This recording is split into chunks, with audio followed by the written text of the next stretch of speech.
Hello, my viewers and subscribers. Welcome to another episode of Jamaica Politics Uncovered. New subscribers, welcome. Returning subscribers, welcome back. Guys, the hot topic right now in other politics is whether the Prime Minister's wife should be Speaker of the House. I am going to talk about it with you guys today, and I'm going to make some comparisons.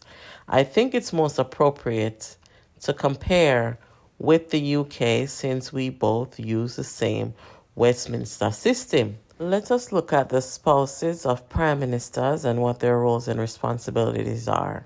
So as you guys know, Juliet Holness is the wife of Prime Minister Andrew Holness.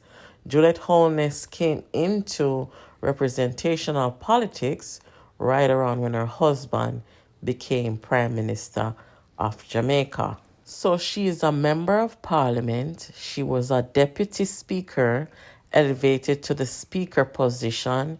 She's also a developer, I think a land developer. So she wears many hats. And I guess whenever she needs to do the ceremonial events alongside her husband, she does that too. Now let us see the reaction of the opposition when Juliet Holness was first elevated to the speakership.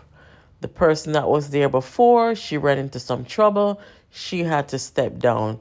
And so being the deputy speaker, Juliet Holness stepped into the role and received the stamp of approval from members of her party as well as members of the opposition. So listen to the opposition and what they said initially. We genuinely want you to do well so that your tenure can be very successful. Major impulse that brought me here today was to see you in your elevated condition.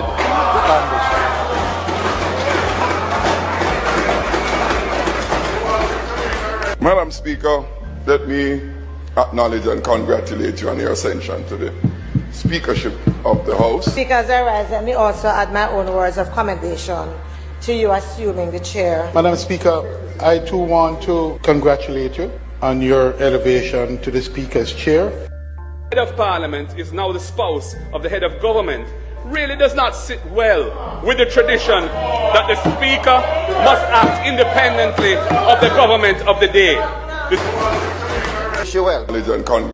So guys, to make some comparisons here, we're going to make comparisons with female and male prime ministers and their spouses.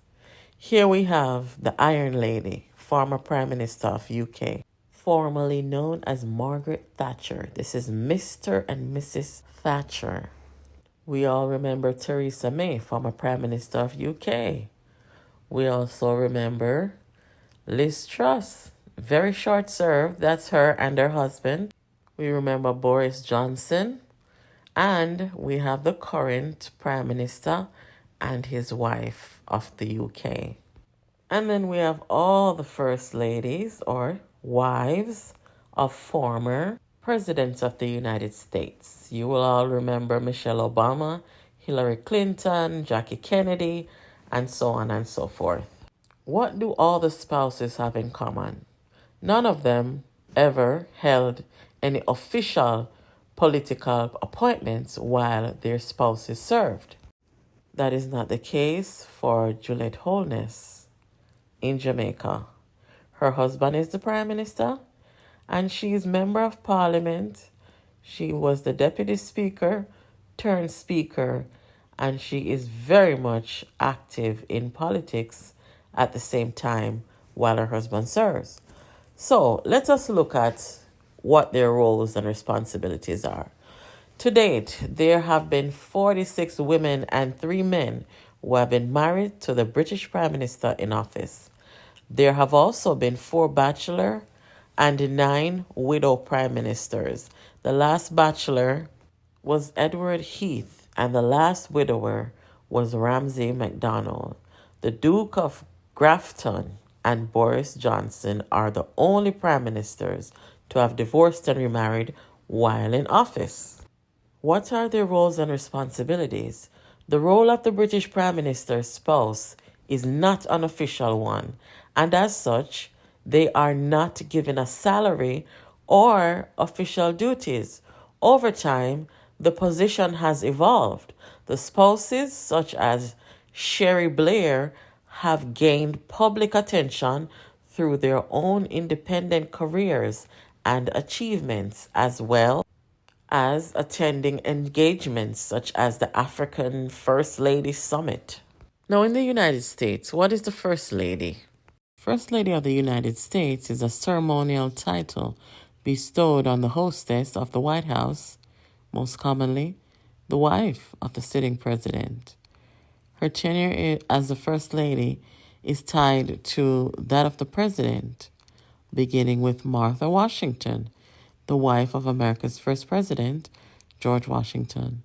A prominent female relative of the president has provided leadership from the White House.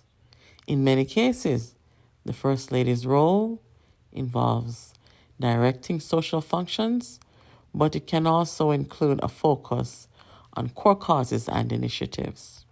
Now let us talk about the responsibilities of the First Lady. It is a ceremonial position, as I said, and does not come with a formal role in the federal government, which would be like the Congress, like the Parliament of Jamaica, or any political appointment, right? Still, First Ladies, or First Husbands for that matter, have had an active presence in American life from Washington's inauguration onward, as evidenced by the following examples. Let us look at some of the things that First Ladies have done in their roles. So Jacqueline Kennedy, following the footsteps of her predecessor, Mamie Eisenhower, Jackie Kennedy was an ambassador for U.S. art and fashion as First Lady to President John F. Kennedy. Many of her White House design choices endure to this day, and her personal apparel influenced millions of women around the globe. Kennedy was also the first American lady to hire a press secretary. Let us look at Laura Bush and Michelle Obama. Laura Bush as First Lady. She was a librarian by trade and made childhood literacy her major cause. Michelle Obama, wife of President Barack Obama, she used her platform to take on childhood obesity, particularly through her Let's Move initiative. Then we had Nancy Reagan and Hillary Clinton.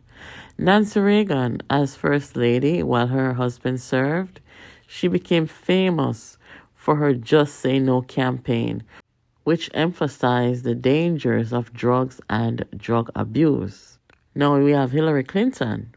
President Bill Clinton chose his wife, Hillary Rodham Clinton, to run point on his healthcare policy, and she worked alongside his top deputies in her own office in the West Wing. After her tenure as First Lady, Hillary Clinton launched her own political career. She went on to serve as a senator, U.S. Secretary of State, and the Democratic nominee for president in 2016. Yet, hear what it say? After her tenure as First Lady, she launched her own political career. So while her husband served, she assisted to promote his healthcare policy. And I don't believe that it was a paid position in the politics as a representative or anything like that. So you see, no spouse from the UK to the Americas has ever taken an oath to enter a parliament, a senate, a congress, or anything like that. But Juliet Holness has raised her hand or put her hand on a Bible to take an oath, to swear in, to serve alongside her husband, and to serve as Speaker of the House. So this is unprecedented in Jamaica, and we have never seen it happen in those countries. I don't believe it should happen. This is nothing personal against Juliet Holness. I just don't think that two spouses at the same time should be doing that. And especially when they're both on the payroll collecting a salary of taxpayers. Now, of course, spouses of presidents and prime ministers, they're free to have their own careers, independent of any political appointments or paid positions while their spouse is serving.